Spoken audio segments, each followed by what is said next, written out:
What if tomorrow astronomers made a terrifying announcement that Earth's orbit had changed and our planet was slowly moving closer to the sun? Welcome to this explainer. Before we continue, if you're enjoying these mind-bending future scenarios, make sure to like this explainer, share it with a friend, and subscribe to Last Human Era for more incredible journeys into the future.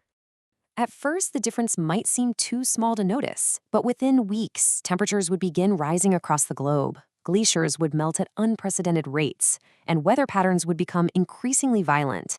As oceans warm and forests struggle to survive, scientists would race against time to understand whether humanity could stop the drift before it was too late. Every sunrise would remind the world that our greatest source of life was slowly becoming our greatest threat. As months pass, coastal cities could disappear beneath rising seas. Crops might fail across continents, and billions of people would be forced to migrate in search of cooler regions. Space agencies could attempt the largest engineering project in history, finding a way to push an entire planet back into a safer orbit. But failure would mean watching Earth become more like Venus than the home we know today. Humanity's greatest challenge would no longer be politics or technology, but survival itself. Section 1. A delicate orbital balance.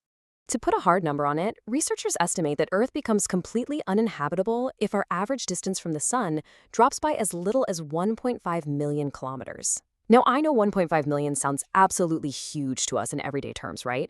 But on a cosmic scale, it's shockingly small. It's literally an incredibly fine line between the thriving ecosystems we see outside our windows right now and complete global sterilization.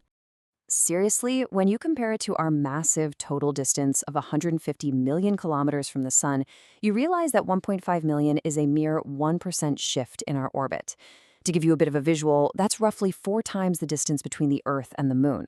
So if we drifted inward by just that slight fraction, we would cross the invisible boundary of the inner edge of the habitable zone. And the climate systems that sustain all life, they would irrevocably collapse. Section 2. The biological boiling point. Now let's look at this fascinating concept called the Universal Thermal Performance Curve, or UTPC. Recent research out of Trinity College Dublin analyzed thousands of species, from tiny bacteria and microbes all the way up to massive reptiles, and what they discovered is wild. Every single form of life on Earth is changed to this exact same curve. Biological performance, so things like how fast cells divide or how efficiently an animal hunts, actually improves as it gets warmer, right up until it hits a specific optimal peak. But the moment you pass that peak, performance doesn't just slowly taper off, it plummets. Evolution has strictly shackled exactly how species can adapt to heat. So, the really crucial takeaway here is that once temperatures shift above that optimum peak, the biological crash is incredibly fast. The survival temperature range narrows drastically. You wouldn't just see a few vulnerable species go extinct, you would literally see crops fail simultaneously across multiple continents. Forests would struggle to survive and eventually die off, all because the physiological breakdown of their cells happens exponentially once that thermal ceiling is breached.